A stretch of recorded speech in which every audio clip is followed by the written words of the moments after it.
My husband's first love had a depressive episode and jumped off a building. In a fit of rage, he dragged me, 8 months pregnant, to an abandoned amusement park and strapped me to a drop tower ride.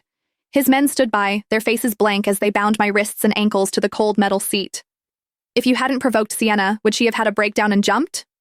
Terrified of heights, I clutched at the restraints, my swollen belly making it hard to breathe.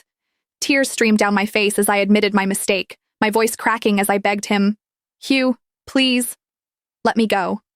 I promised, I swore, I'd never appear in front of Sienna again. But my husband only looked at me with chilling indifference. "Ava, for the sake of the child, I won't divorce you." His voice was calm, almost gentle, but it only made the next words colder. "But the pain you've caused Sienna, I want you to pay it back 100, no, 1,000 times over." Hugh ordered the ride to be set to run nonstop for an hour, then turned and walked away without a backward glance. The machinery groaned to life, the seat jerking beneath me as the tower rose higher and higher. I fought against the restraints, screaming until my throat felt raw. Every time the ride plunged, my stomach flipped, the terror so intense I thought I might lose consciousness. Then, on one brutal drop, pain ripped through my body, sharp, hot, and unstoppable. A rush of fluid gushed between my legs, soaking my dress and the seat beneath me. The next day, Hugh finally remembered that I was still there. "Ava, Sienna is fine now," he said, his voice devoid of concern.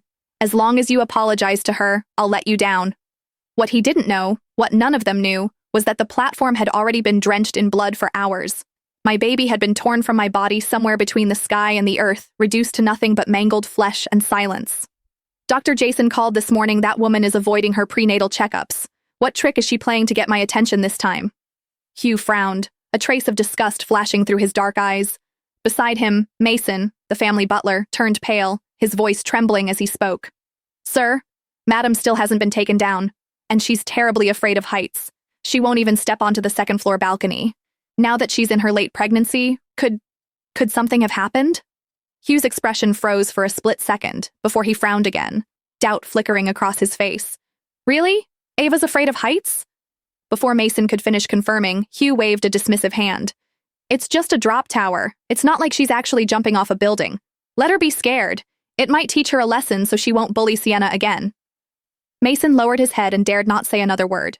However, Hugh's assistant couldn't hold back any longer. "Sir," at first Madam was screaming, but later she went completely silent. "And she's carrying your child, your own flesh and blood. Shouldn't you at least check on her?"